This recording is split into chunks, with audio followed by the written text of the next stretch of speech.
खेल कह रहे, खेल खेल में वो मुल्क से खेल गया और लोग तमाशा देखते रहे।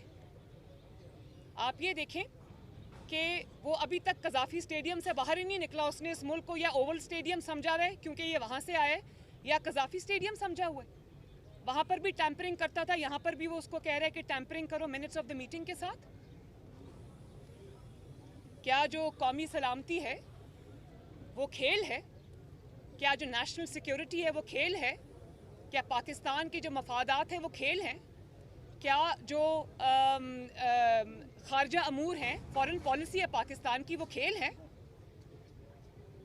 और आप ये देखें कि वो अपनी पूरी जो उसको इक़्तिदार छोड़ के उसको लग रहा था कि मैं जा रहा हूँ, उसने जाल साजी की, मक्कारी की, साजिश का पूरा ड्रामा क्रिएट किया और कहता है अमेरिका का नाम नहीं लेना। लोगों को कहता है गुलामी से, जंजीरों से आज़ाद हो जाओ, आज़ादी के भाषण देता है। और नाम पूछो अगर किसी का तो ABC पढ़ता है, XYZ कहता है और कहता है अमेरिका का नाम नहीं लेना, सिर्फ इस पे खेलना है।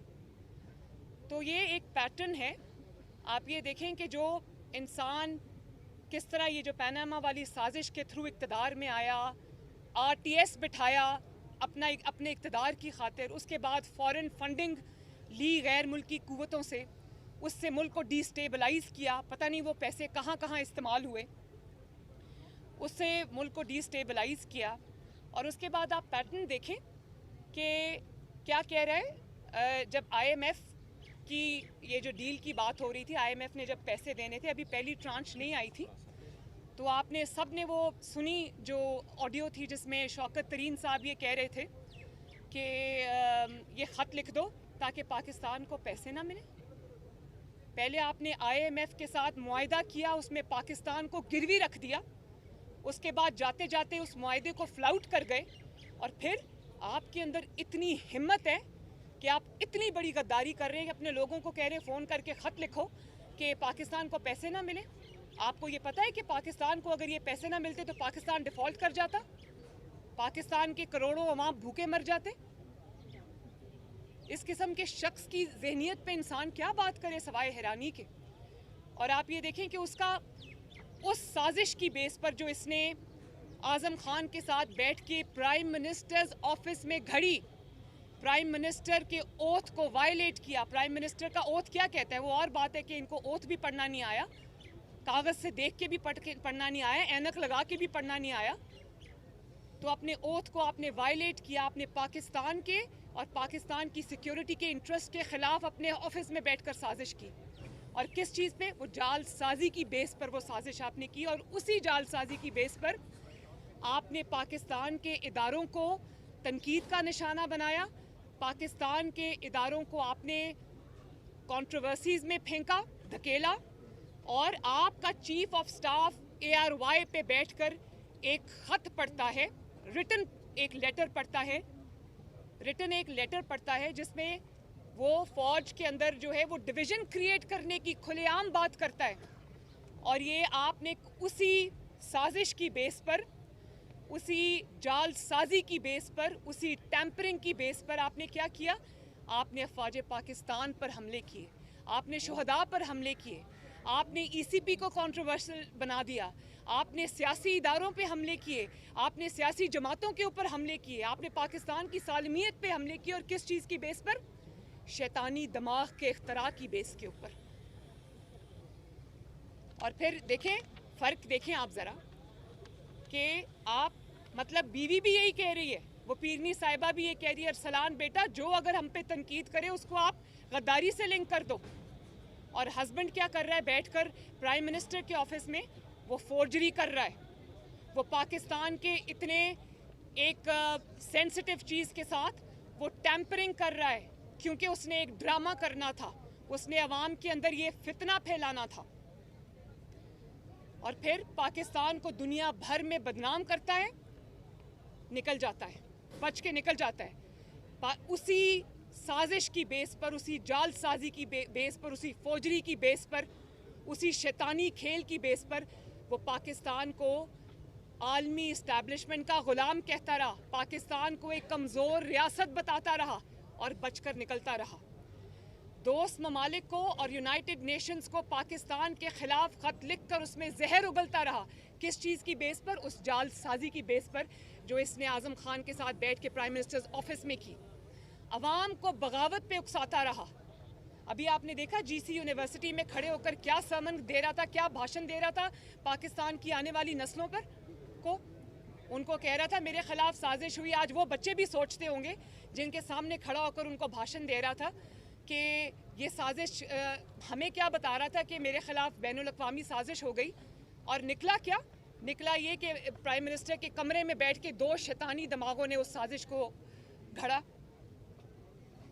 गुमराह करता रहा पूरी आवाम को। फिर अफवाज पाकिस्तान में फूट डालने की कोशिश करता रहा उसी जालसाजी की बुनियाद पर।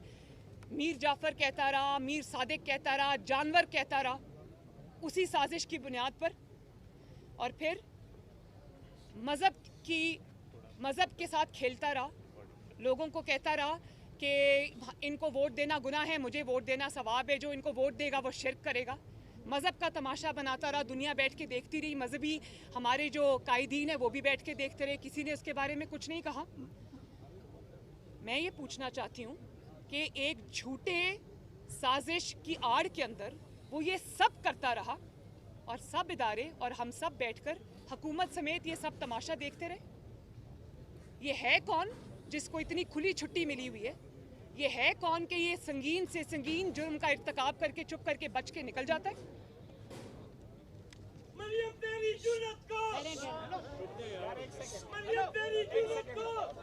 यार ये प्रेस कॉन्फ्रेंस है यार। मैं हुकूमत ने एक JIT बनाई है।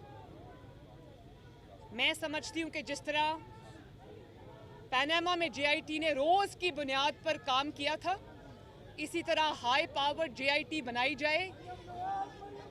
ये संगीन मसला है। इनको ज़रा प्लीज़ चुप कराएं, बात करने दो जी प्लीज। ये इससे ज़्यादा संगीन नौयत का जुर्म कभी किसी प्राइम मिनिस्टर ऑफ पाकिस्तान ने, मैं कहती हूँ करना तो दूर की बात है, कोई सोच भी नहीं सकता। हाई पावर JIT बननी चाहिए जिसके अंदर हुकूमत के वज़रा हों, जिसके अंदर ISI के मेंबर्स हों, जिसके अंदर IB के मेंबर्स हों, जिसके अंदर लॉ मिनिस्ट्री के मेंबर्स हों और जिसके अंदर FIA के मेंबर्स हों। और इमरान खान, आज़म खान, शाह महमूद कुरैशी साहब और जो सफ़ीर थे उस वक्त के क्या नाम था उनका, असद मजीद साहब, इन सब को बुला के इनसे इन्वेस्टिगेशन की जाए कि कौम के साथ इमरान खान ने इतना घिनौना खेल किस तरह खेला। और अगर हम ये सब नहीं कर सकते तो फिर हमें सबको ना आंखें बंद करके घर जाके कंबल लेके सो जाना चाहिए। अगर हम ये भी नहीं कर सकते, इस मुल्क को बचाना हमारा फ़र्ज़ है, इस साजिशी से इस मुल्क को बचाना हमारा फ़र्ज़ है और इंशाअल्लाह ताला ये फ़र्ज़ हम पूरी कुव्वत से अदा करेंगे। मरियम साहबा ये बता दें कि आप जो सियासी खेल शुरू किया था, मैम जिन लोगों ने आप पे केस बनाए थे, क्या आपका किसी आमना सामना हुआ, किसी ने माफ़ी मांगी कभी इससे पहले, और अब आप क्या मुतालबा करते हैं? देखिए, मुझे किसी से माफ़ी मंगवाने की ज़रूरत नहीं है। एज़ लॉन्ग एज़ जब वो ये साजिश कर रहे थे तो शायद वो ये भूल गए थे कि वो बहादुर शाह ज़फ़र का एक बड़ा अच्छा शेर है जो मेरा गाइडिंग प्रिंसिपल भी है, और वो कहते हैं कि ज़फ़र आदमी उसको ना जानिएगा, हो वो कितना ही साहिब फ़हमो ज़का, जिसे ऐश में याद खुदा ना रही, जिसे तैश में खौफ खुदा ना रहा। जब आपके पास ताकत होती है तो कुछ लोगों को जिनकी नाकामी अल्लाह ताला को मंजूर होती है तो उनकी आंखों पे पट्टी बन जाती है और वो ये समझते हैं कि ये जो ताकत है ये हमेशा लास्ट करेगी। उसी ताकत के नशे में जब वो ये काम करते हैं तो वो ये भूल जाते हैं कि अल्लाह ताला की ज़ात सब कुछ देख रही है और ये शॉर्ट लिव्ड होता है। आसमान का निज़ाम हरकत में आता है। आज मुझे जजेस की बड़ी मेहरबानी, उन्होंने इंसाफ किया, लेकिन मुझे इसमें कोई दो राय नहीं है कि ये फ़ैसला अल्लाह ताला की तरफ से आया है, आसमान की तरफ से आया है। और जब अल्लाह का हुक्म था ये फ़ैसला आ गया। मुझे आज वो नवाज़ शरीफ साहब ने जो उंगली उठा के कहा था कि मैं अपना मामला अल्लाह ताला पे छोड़ता हूँ, तो आज मुझे लगता है कि अल्लाह ताला ने उनके उन अल्फाज पे उनको सुरखरू किया। तो माफ़ी कोई मांगे ना मांगे, ये जो आज हकायक कौम के सामने आ गए हैं, इससे बड़ी और क्या दलील हो सकती है। मरियम साहब ये बताएं, जो सियासी खेल जिस साइफर के जरिए इमरान खान ने शुरू किया, उसी अब साजिश में तो खुद फंस गए, लेकिन अब वो इस्लामाबाद यलगार करने की तैयारियां कर रहे हैं, उस लाडले को अब कौन रोकेगा, क्या स्ट्रेटजी है? मैं तो समझती हूँ कि जिस किस्म की चीज़ें उनके सामने, उनके ख़िलाफ़ सामने आ चुकी हैं, जिस किस्म के शवाहिद आ चुके हैं, उनको गिरफ़्तार करके बंद करना चाहिए। उनको बिल्कुल इजाज़त नहीं होनी चाहिए कौमी सलामती से खेलने की, पाकिस्तान के इस्तेहकाम से खेलने की, पाकिस्तान की मईशत से खेलने की, क्योंकि 4 साल ये बहुत कर चुके, वो अब भी कर रहे हैं। तो वो किसी का लाडला अगर होगा तो होता रहे, हमारा लाडला वो बिल्कुल भी नहीं है, और इंशाअल्लाह ताला अब उसको कानून का सामना करना पड़ेगा।